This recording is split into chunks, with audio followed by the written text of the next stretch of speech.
Good morning, everyone. This is Abhijit. I'm representing VIA as part of the Entrepreneurship Forum. Uh, we are hosting a three-part series starting today, which is around navigating crisis.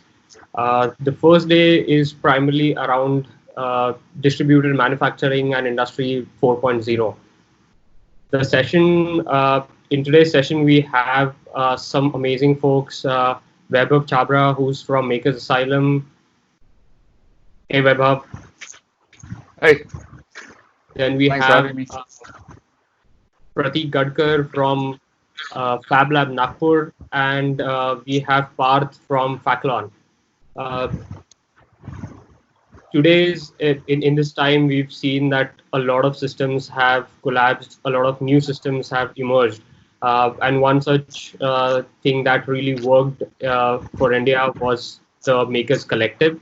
Uh, the Pretty much all the maker spaces in India came together and started providing a first response to the healthcare workers out there, and they started building these face shields, which started from Makers Asylum in Bombay. Weber and his team, they quarantined themselves in the maker space, and they started prototyping and building different different ideations of their the face shields, and eventually they pushed out a common design to all makerspaces, and we have multiple makerspaces now collaborating, and we've gone above 500,000 of these face shields across India. So I'd like to request Vaibhav and Pratik to please share about the M19 collective and the journey. Pratik, why don't you go first? So this initiative has been started by Vaibhav. Like Vaibhav, I think you should introduce it in detail. Then I can how I joined Makers Asylum M19 this initiative. I'll explain that in detail. Yeah. Okay, sure. So the journey, like Abhijit mentioned, began on around the 23rd of March. Me and a few others decided to stay back and make us asylum because we're a small company or a small makerspace in Mumbai. We were trying to figure out how we're going to sustain this pandemic. So we were trying to come up with online courses or programs to sustain ourselves and to sort of continue functioning during this time. And around that time, we hit uh, ourselves with the face masks and face shields that people around the world were talking about. So we started designing some locally using locally available parts and materials because most of the guys around the world around that time were 3D printing face shields. Now, 3D printing face shields is a great idea, but however, uh, the numbers that you could make or the number of face shields that you could make using a 3D printer was very, very limited. So we were trying to find other alternatives and ways in which we could really quickly and cheaply make these so we can get them to the hospitals right away because the need was now and the doctors were requesting for it. And we started posting some designs, and immediately we got like a lot of response from a lot of hospitals, a lot of doctors who wanted to try them out, who wanted them right now and wanted to buy them. So we tried to figure out how to go about it, and we started sending to hospitals. We got some really interesting feedback. We improved the design like every night, and then when we found something that was sort of working, we sort of kept releasing all the designs online in an open source way for all the other labs to collaborate. What was really, really exciting, what we did not predict, is the big shortage that there was of PPEs in the country. Second, what was really beautiful is that all the labs then one by one started joining from Jaipur, then we had Venture Center in Pune, and then slowly, Fab Lab Nagpur, and then slowly, all the labs started building together. And we tried, I mean, Abhijit knows this, everyone knows this. A lot of us have tried to pull off something which was distributed in a lot of ways. But over here, this was beautiful because in this crisis situations, all the labs started working together in perfect harmony. And together, we started creating a very, very simple product, but which was solving a big problem, which was beautiful. And I think it was the togetherness of all the labs which really pushed forward, then initially, yes, I agree that we started making some designs, but now it's more about how the collective is coming up with new design iterations every day. And you guys can see that on the groups that we're sort of created every day. Every lab is coming up with new versions, new designs, and at the same time, sharing resources, sharing ideas, sharing ways to produce and make pasta. Also, uh, at the same time, figuring out contacts in which if somebody wants it in Delhi, we're able to supply in Delhi because the Delhi team. If somebody wants it in Bangalore, we're able to supply today in Bangalore, no problem. If somebody wants in Nanded, no problem. Nanded is possible because the reason of this distributed collective of labs, which is beautifully working together. And in a day like this, where uh, we're in a pandemic situation, which is not a normal situation, and the entire world is on a lockdown. Well, at least the country is on a lockdown in some parts of the world. It's really hard to transport stuff.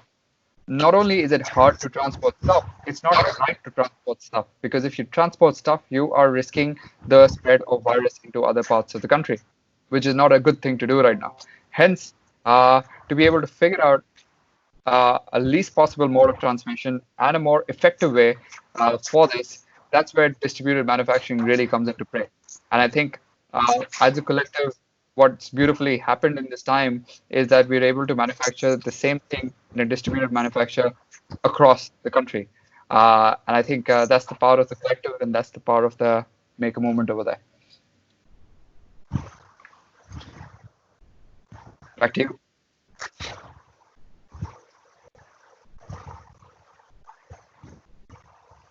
So the mute, Abhijit.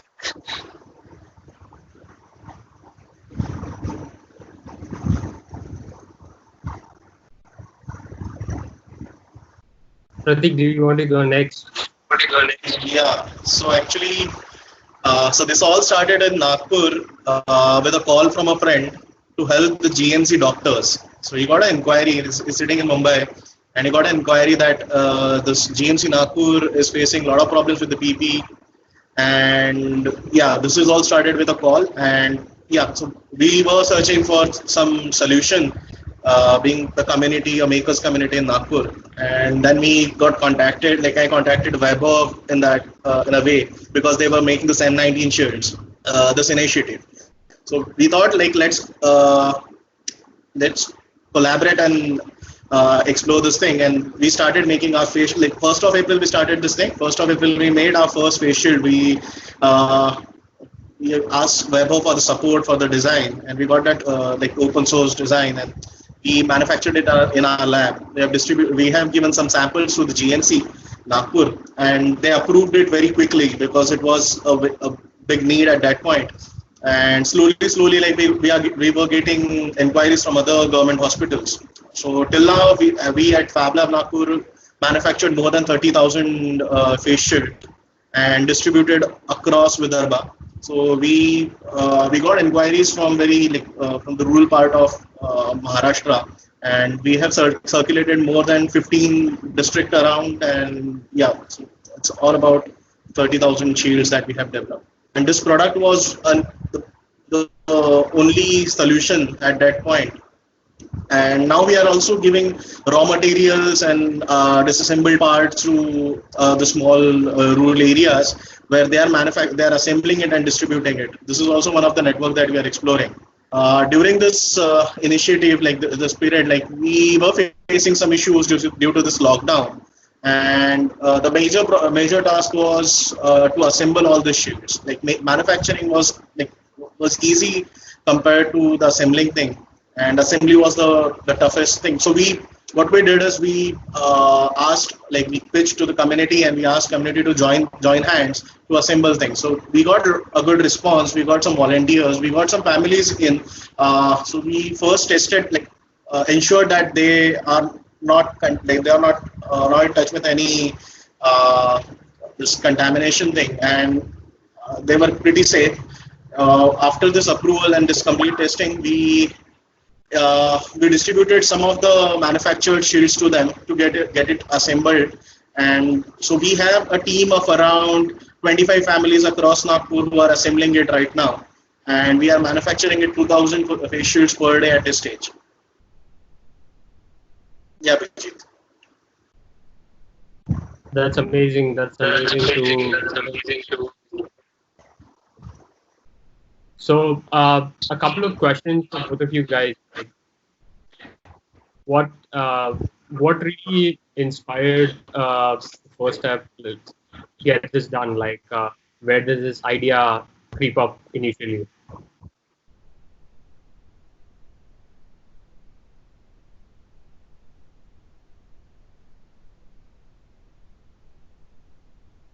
Hello. Uh, sure, I can take that. So for us, the idea started when one of the programs that we do at the Asylum is called Innovation School. And I was sort of brainstorming with the students of the Innovation School. This program is for young talents between the age group of 14 to 18. So young kids. So I was brainstorming with them that, okay, now we are facing a big challenge. What do you guys think are possible solutions to it? We were brainstorming and we were looking online on open source websites as well. Open source. So the open source medical supplies group was started by one of my friends in Boston, which is like a open source collective talking about all the other open source designs that are out there. So we were discussing on what we can do and how we should uh, sort of try and make something to fight the COVID-19 virus or do something about it at least.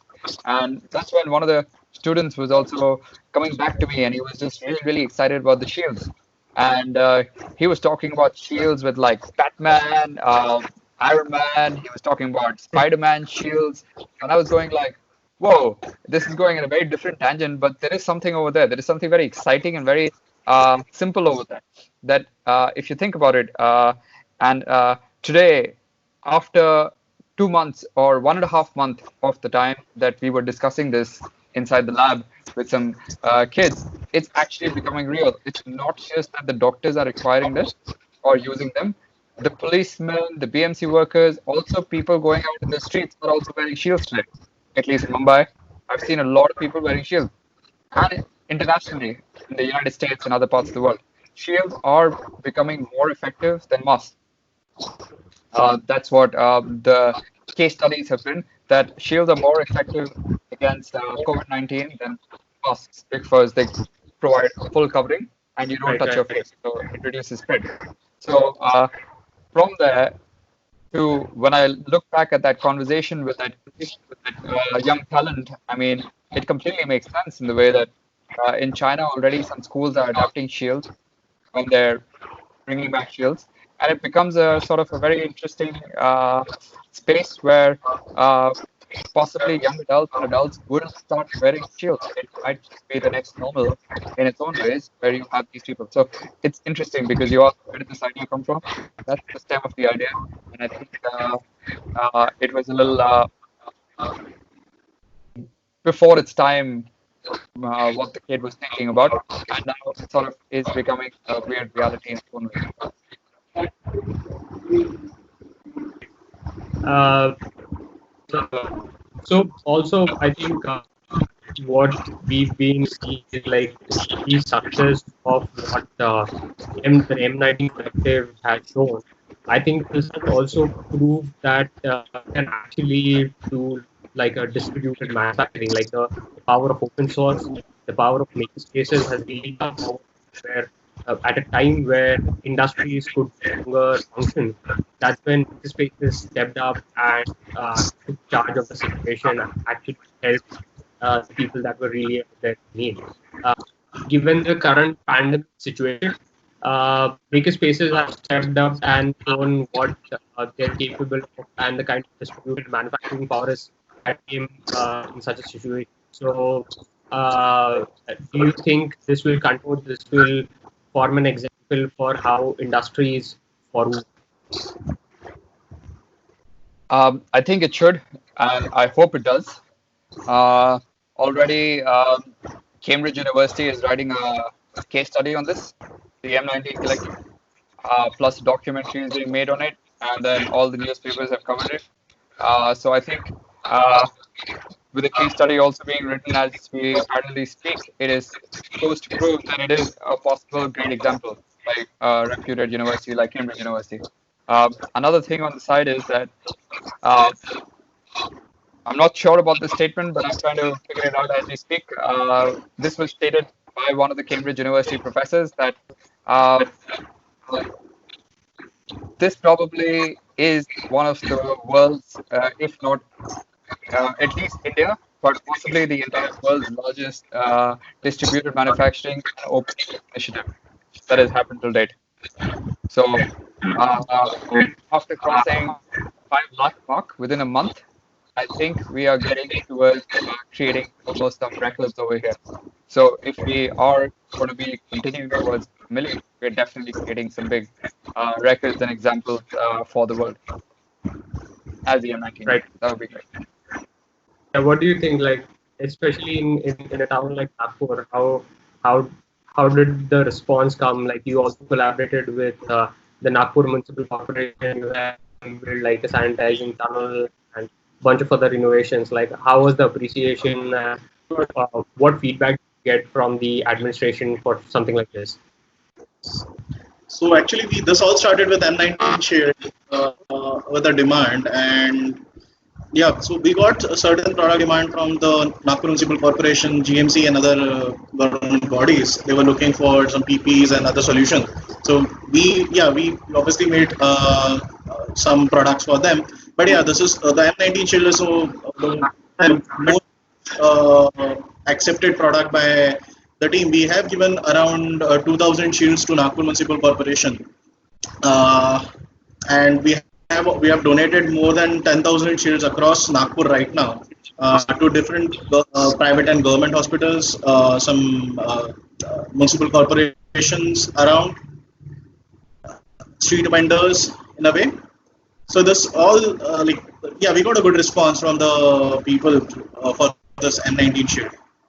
They really accepted it. They are wearing it around. We saw like we got a lot of videos and pictures from hospitals where doctors are actually using it while operating it, and that was really Uh, Weber, can you probably put some light? Like, I know you've been talking to a bunch of other maker spaces, like especially in tier two, there has been a lot of shift, and we've seen like a lot of makers come up from different towns that we didn't even know that were there, like even from places like Jammu, Guwahati, and other places.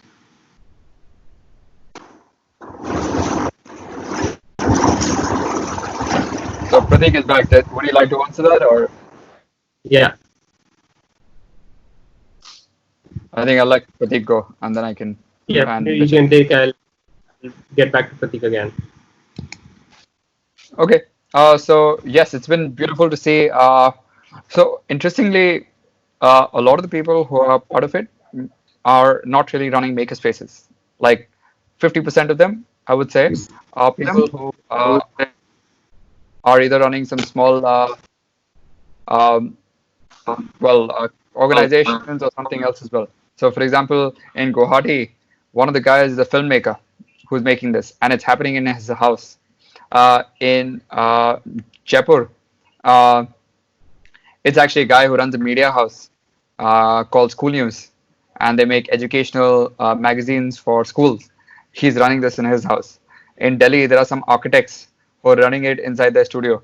So it's not necessarily all the maker spaces, but it's all the makers in general who have sort of created this ecosystem now and have stepped forward to pitch in.